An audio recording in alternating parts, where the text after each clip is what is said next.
Hey guys, this is Hector from the Insert Name FC podcast here to tell you guys about Canadips. It is a great tasting, superior alternative to traditional dip using CBD in a way that is radical, enjoyable, and effective. It comes in 5 core flavors: wintergreen, mint, citrus, mango, and American spice.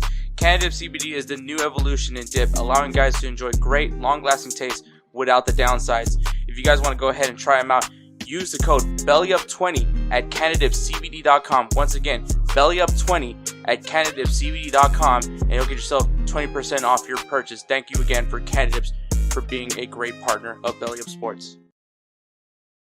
I think that there's going to be a lot of homework that needs to be done, because I honestly, before you even think about spending, you got to look at that roster, man. You got to look and see who you can work with. Who is some guy? I mean, I think Bruno Fernandes will be the guy that ends up kind of benefiting from this because he's familiar to the tactics of Sporting, at least the mentality that Sporting comes from. I think that obviously the fact that he is a former Sporting player, I'm sure he keeps track of Sporting, and so he has a general good idea of what Ruben Amorim is going to want to bring to the table.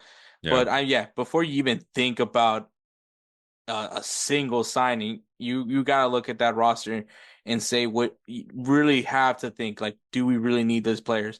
Because, I mean, if there's one thing we know about the Portuguese league, it's a good stepping stone for a lot of players to end up going into the Premier League as well.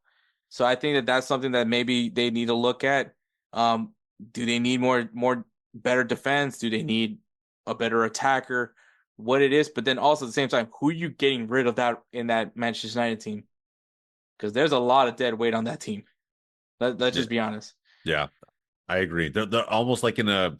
I thought it's been the way for a long time though. It's so difficult for United to get rid of players. It really is. Like I thought Arsenal had struggled back in the day. I thought getting rid of some of this deadwood, but not like this. This is crazy how long some of these players have been there. Yeah, and I mean, I talked about this too. I was like, a lot of people, are making fun of Chelsea for buying players that they absolutely do not need, and I'm like, if it wasn't for the fact that Chelsea has, the American owner, if they didn't have Bowley over there, you could easily, all the same things you were saying about Chelsea, you can easily say that about Manchester United, because they've been spending guys for guys that are, well, at least, okay, they weren't necessarily head scratchers when they went and got them.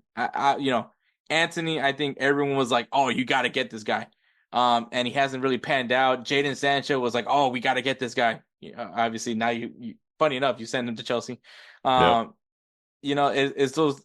That's one thing I always try to say, that I can't really criticize the ownership too much when we're talking about the Glazers, because it's like, it's not like they're not going for it. Say what you want about Ten Hag, but at the time, and obviously hindsight's always 2020, but at the time, Ten Hag was like the sexiest name on the market, and didn't pan out. But and the same, Big and then truth. Donny Van de Beek, he was kind of sexy before you guys went and got him over at Ajax, and we're trying to learn that whole Ajax team was just fraudulent in some sense, because Yeah, I mean, not in some sense. Yeah, I mean, I don't know how people feel about De Ligt now. I'm not terribly mad at Frankie. And some other players, Donny Van de Beek and some other guys, Anthony. Yeah, a lot of them are on fraud watch for sure. Frankie actually might have been the one clear like guy, I guess, who's kind of panned out. I mean, at least skill wise, he doesn't have like the trophy cabinet with Barca yet. He's got some, but there was still a higher expectation. But yeah, bro. I mean, Ten Hag, he was Onana. supposed. Yeah, Onana too. I think he was. Ten Hag had.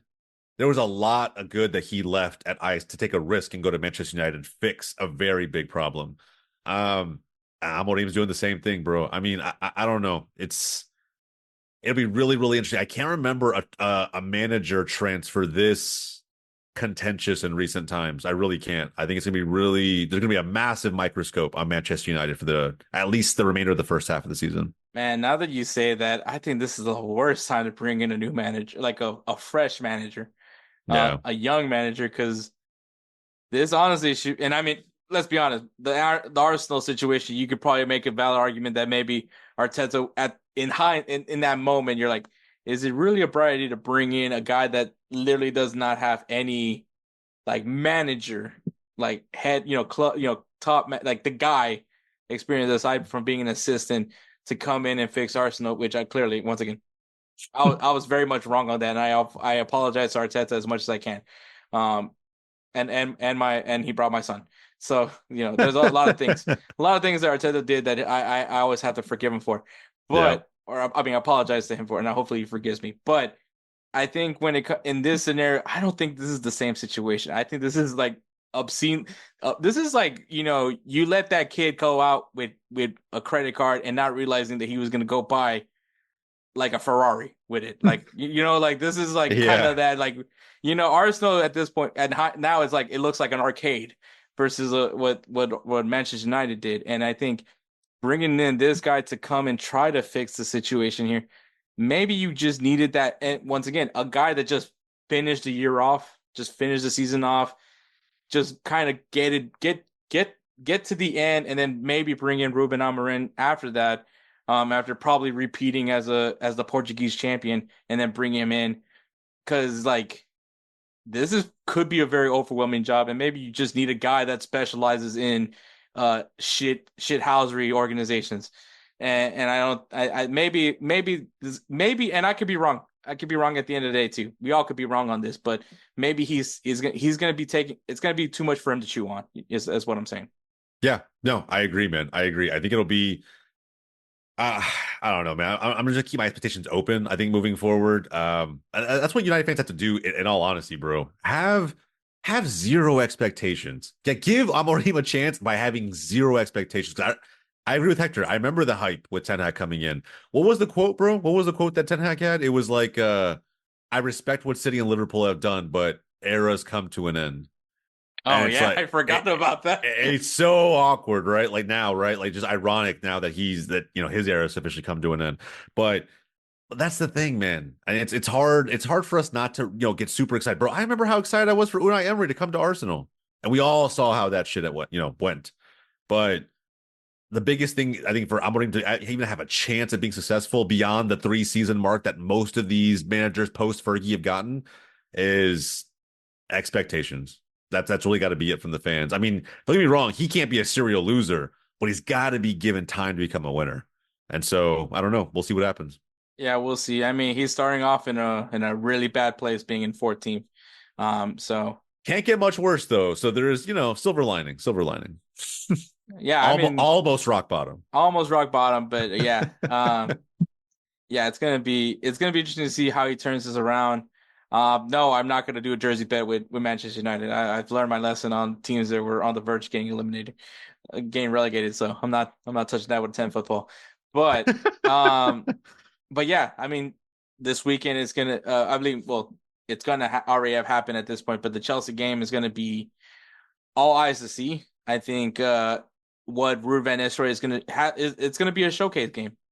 I mean, yes, the Leicester City game was, you could say the same thing as well, but this is going to be a more of a showcase.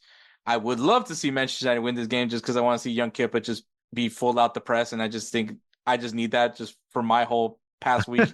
Uh, but yeah, I think that this is just we'll see what happens. Obviously, it's not going to be Amorim. It's going to be Ruben Nistelrooy, at least for right now. Next week, we'll definitely see Ruben kind of implement his tactics right now. But um, I mean, at this point, Ruben Nistelrooy is just. I think he's going to do right by the club. But essentially, this is his like little. Hey, if you need me, this is what I can bring to the table as well. Yeah, I agree. I agree. Yeah, we'll see what happens, bro. I'm very intrigued to follow the next few months. Yeah, for sure. And I wonder what Manchester United does in that January transfer window because that's going to be very telling on how they approach that second half of the season. Who But who who do you get? Who do you get? If you or just position, who do you get to bolster this version of United?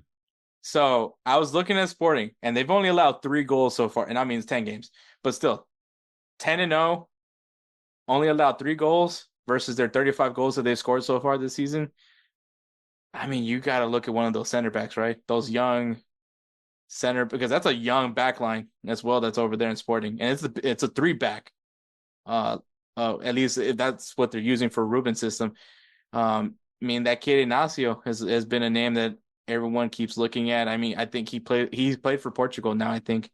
Um, Quaresma is a name that I see a lot, but I don't know if he's I don't get. He doesn't get as much hype as I see with Ignacio. I would say if you want to make a statement, a backline with Lisandro Martinez and Ignacio. I don't know what the backline right now for Manchester United is. Obviously, it's probably not good, but I mean, anything. I mean, at this point, anything. Not everything is good for them. Yeah, Um, yeah.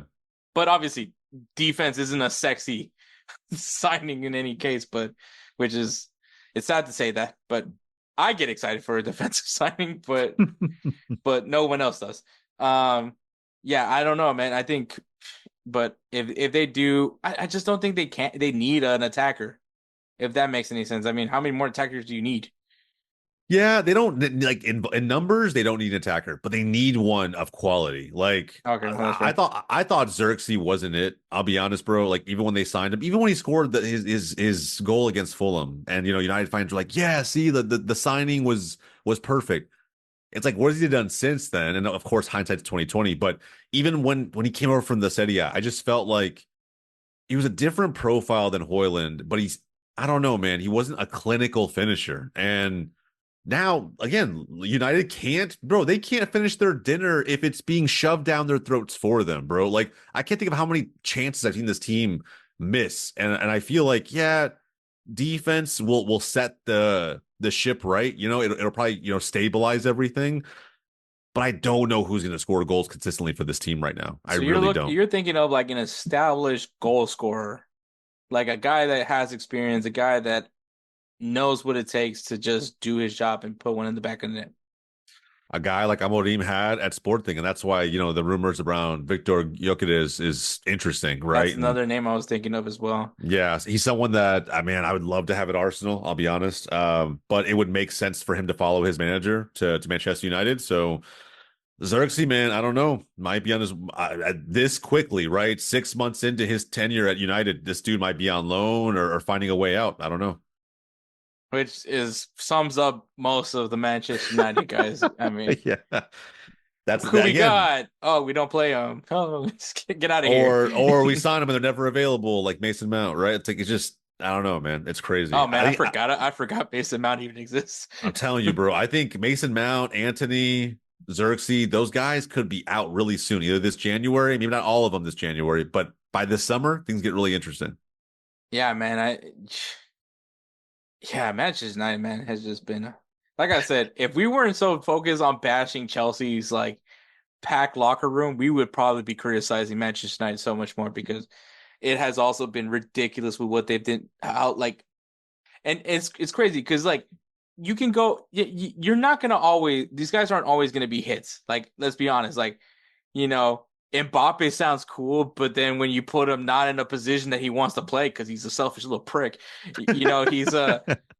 Yes, I'm so salty. Like it's not the hindsight is like, oh man, this guy I might have to treat him like Eden Hazard because that guy didn't pan out either.